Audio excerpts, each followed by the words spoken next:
ये तुमने क्या किया है हातिम? क्या किया अंकल? मैंने बचाया रुबाब को।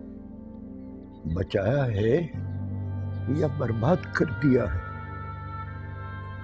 अगर तुम्हें किसी बात का पता चल ही गया था तो खामोश रहते। इसी वक्त ये जहर क्यों उगला है?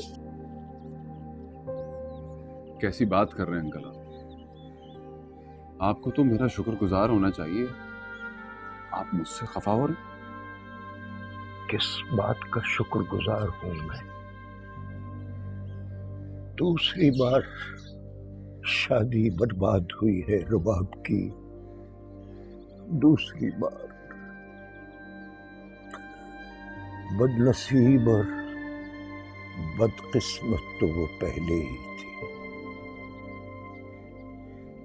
मगर तुमने अब बदनाम भी कर दिया है उसे। माफ कीजिएगा एहसन भाई, मुझे तो कोई और ही चक्कर लग रहा है। क्या कहना चाह रही हैं आप? क्या चक्कर? इतने भोले मत बनो मियां, और ना ही हमें इतना मासूम समझो कि हम कुछ समझ ना सकें। तुम चुप रहो निखिल, जाओ रुबाब को संभालो। आप चुप करें आबिद साहब। इससे पहले तुम कहाँ थे? ऐन निकाह के वक्त ही सारी इंफॉर्मेशन लेकर आना थी तुम्हें। जाओ हातिम, जाओ, चले जाओ यहां से। इतने दिन मैं तुम्हारे जवाब का इंतजार करता रहा, और अब जवाब भी लेकर आए हो तो ये।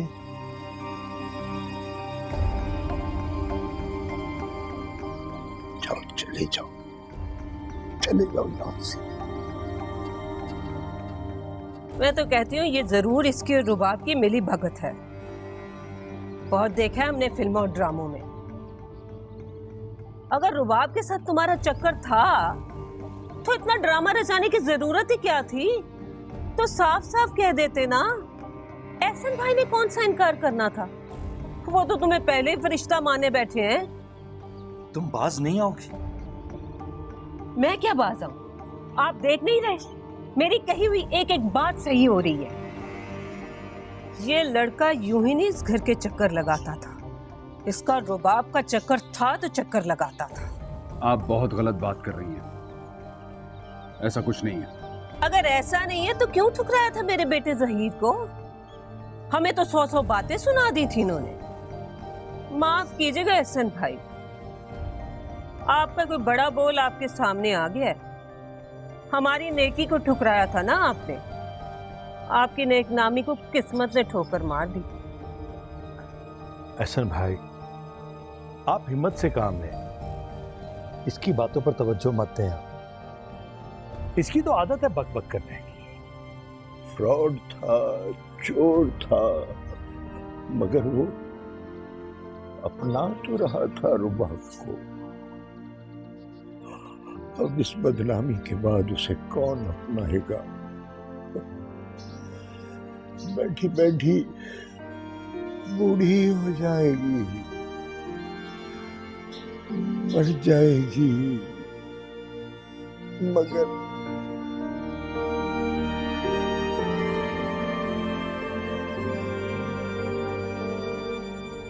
मैं अपनाऊंगा।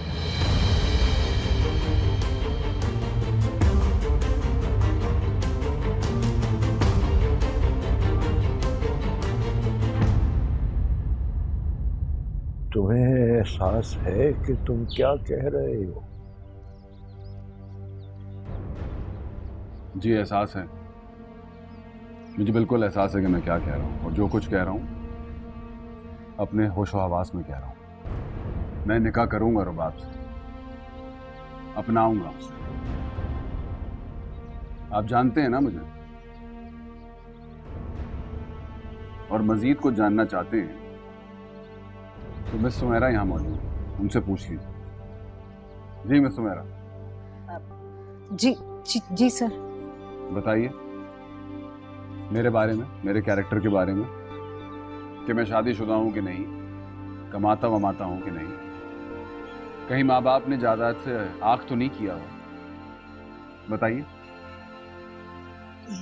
जी अंकल, अब बिल्कुल ठीक कह रहे हैं। सर हातिम बहुत अच्छे इंसान है। मैं जानता हूँ हातिम भाई बहुत अच्छे हैं।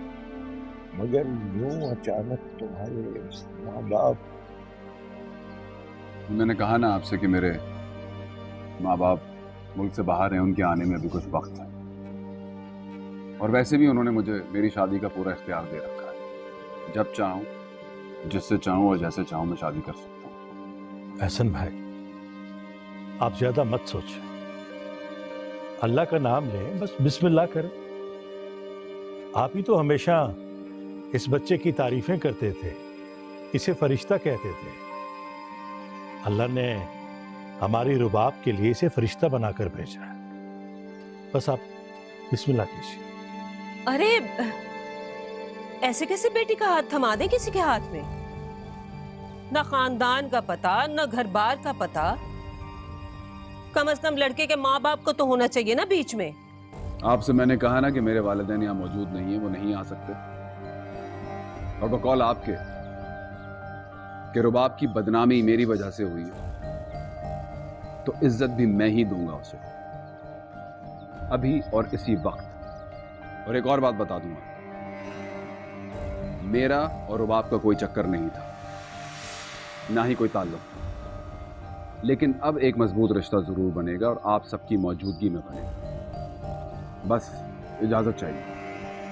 मगर मुझे रुबाब से इजाजत लेनी पड़ेगी।